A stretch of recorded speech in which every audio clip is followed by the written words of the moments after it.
एक बादशाह की 2 बेटियां थीं और मलका की वफात के बाद बादशाह ने दूसरी शादी ना की और वो अपनी बेटियों के साथ हंसी खुशी जिंदगी बसर कर रहा था।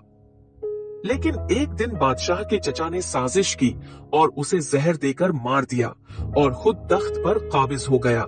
एक वफादार नौकरानी ने ये सब अपनी आंखों से देखा और जब उसे अंदाजा हुआ कि अब मासूम शहजादियां भी खतरे में हैं, तो वो रात की तारीकी में उन्हें लेकर फरार हो गई। इस तरह एक जालिम शख्स तख्त पर काबिज हो गया, जबकि 2 मासूम शहजादियां बीले और रयाथा एक गरीब बूढ़ी नौकरानी के सहारे जंगल में जा बसी। वक्त गुजरता गया और वो दोनों हुसैन और जमील और नेक सीरत दोशीज़ाएं बन गई। एक दिन नौकरानी शदीद बीमार हो गई। जिंदगी के आखिरी लम्हात में उसने शहजादियां को हकीकत बताई कि वो दरअसल बादशाह की बेटियां हैं और उनके वालिदीन के साथ क्या कुछ हुआ था। नौकरानी की दुनिया से रुखसत होने के बाद वो दोनों तन्हा रह गईं और अपने माँ बाप को याद करके रोती रहे। चंद दिन बाद एक शहजादा शिकार के लिए इस जंगल में आया। इसके साथ उसका वजीर भी था।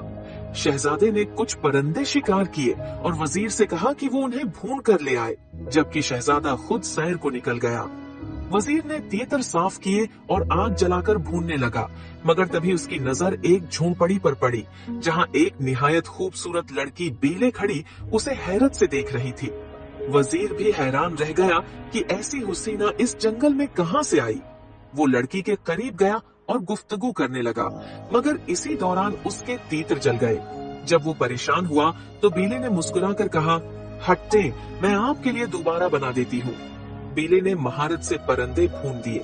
वजीर ने जब वो खाने शहजादे को पेश किए तो वो हैरान रह गया कि आज का खाना उतना मजेदार कैसे हो सकता है। शहजादा अपने वजीर के साथ वहाँ पहुँचा। जैसे ही उसकी निगाह बीले पर पड़ी, वो उसकी खूबसूरती पर फरीफ्ता हो गया। कर शहजादे ने फौरन शादी की पेशकश की और उसे अपने साथ चलने को कहा। शहजादी ने रजामंदी जाहिर की, अपनी छोटी सी गठड़ी उठाई जिसमें सफेद फूल रखे थे। शहजादा है उसे अपने साथ घोड़े पर बैठाकर महल की जानिब रवाना हुआ, जबकि बीले रास्ते में एक एक करके सफेद फूल गिराती रही। दूसरी तरफ रयाथा तारीकी से निकलकर उन फूलों का ताक़ुब करने लगी। महल पहुंचकर शहजादा बादशाह और मुल्का के हुजूर गया और बीले की कहानी सुनाई। उसने अपनी शदीद ख्वाहिश का इजहार किया कि वो बीले से शादी करना चाहता है, मगर मसला ये था कि शहजादे की पहले ही एक बीवी थी। जब उन्हें उस शादी की खबर मिली तो माँ बेटी सख्त गुस्से में आ गई और शादी धूमधाम से इंजाम पाई। 2 दिन बाद जब रयाथा शहर में दाखिल हुई तो हर तरफ जश्न का समा था। जब वो महल पहुँचे तो पहली बीवी सामने आ रही थी। पहली बीवी ने रयाथा को गौर से देखा और फिर सोचते हुए उसे अपने कमरे में ले गई।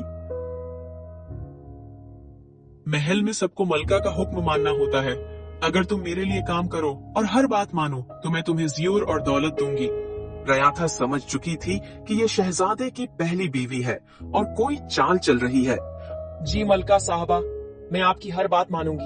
तुम बहुत समझदार लगती हो। कुछ अरसे बाद शहजादी बीले उम्मीद से हो गई। बादशाह, मलका और शहजादा बेहद खुश थे और शहजादी का खास ख्याल रखा जाने लगा।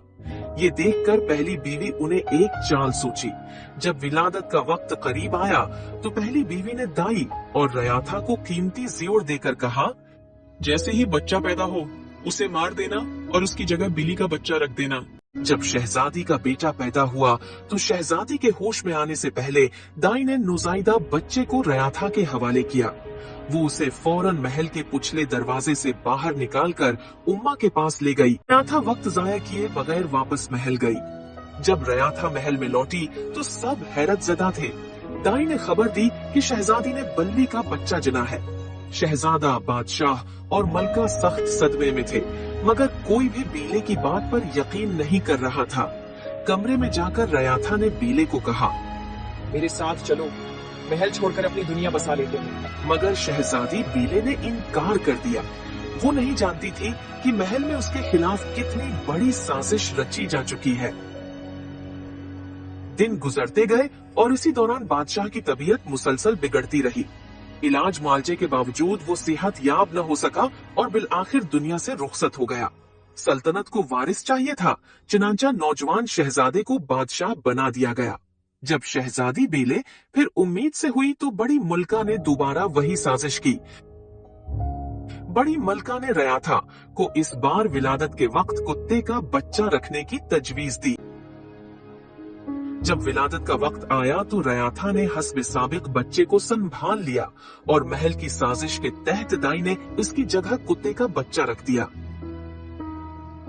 रयाथा चुपचाप बच्चे को लेकर उम्मा के पास गई और उसे उनके हवाले कर दिया। फिर बगैर किसी को शक होने दिए महल लौट आई। महल में हंगामा मच गया। पहली बीवी ने तेश में आकर कहा, पहले बलि का बच्चा और अब कुत्ते का। ये औरत तो किसी माजिजे से ही इंसानों को जन्म दे सकती है। उसे सख्त सजा दी जानी चाहिए।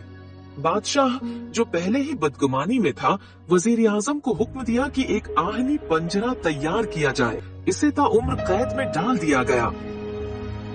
पहली बीवी की साजिश कामयाब हो चुकी थी और वो बादशाह के साथ अपने इख्तिदार के मजे लौटने लगी। दूसरी तरफ रयाथा ने महल को हमेशा के लिए छोड़ने का फैसला कर लिया। वो उम्मा और दोनों बच्चों को लेकर जंगल की एक पुरानी झोंपड़ी में जा बसी और बच्चों की परवरिश करने लगी। 5 बरस गुजर गए। एक दिन बादशाह अपने वजीर के साथ शिकार के लिए जंगल आया। दरियाए किनारे वो 2 खूबसूरत बच्चों को लकड़ी के घोड़े के साथ खेलता देखकर हैरान रह गया। बच्चे खुश गलोई से गा रहे थे, काठ का घोड़ा, लोहे की लगाम, चूहो पानी पी ले, ऐ मेरे गुलाम। प्यारे बच्चों, क्या लकड़ी के घोड़े भी पानी पीते हैं और लोहे की लगाम भी किसी ने देखी है? अगर लकड़ी के घोड़े पानी नहीं पी सकते तो कोई औरत बलि या कुत्ते के बच्चे कैसे जन्म दे सकती है? ये जमला सुनते ही बादशाह और वजीर दोनों चौंक गए। ये तुम्हें किसने सिखाया? हमारी खाला ने, बच्चों ने बला झिझक जवाब दिया। मुझे तुम्हारी खाला के पास ले चलो। बच्चे उसे उस झोंपड़ी में ले गए जहां रयाथा और उम्मा रहते थे। बादशाह झोंपड़ी के अंदर दाखिल हुआ। जब उसने रयाथा को देखा तो हैरान रह गया। तुम यहाँ कैसे? और ये बच्चे कौन है और असल हकीकत क्या है? मैं जानती थी कि महल में चालाकियां और साजिशें होती हैं। रयाथा ने आंसुओं के साथ अपनी दास्तान सुनानी शुरू की। महल छोड़ने से लेकर पहली बीवी के जुल्म और उसकी सजा तक का हर लम्हा बयान किया।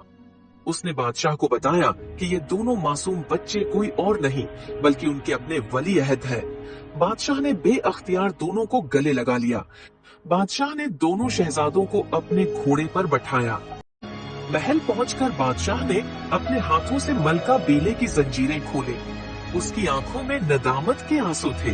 मलका हैरत और खुशी के मिलने जले जज्बात के साथ खामोश खड़ी रही। फिर पहली बीवी को दरबार में लाया गया और वजीर ने सबके सामने हकीकत बयान की।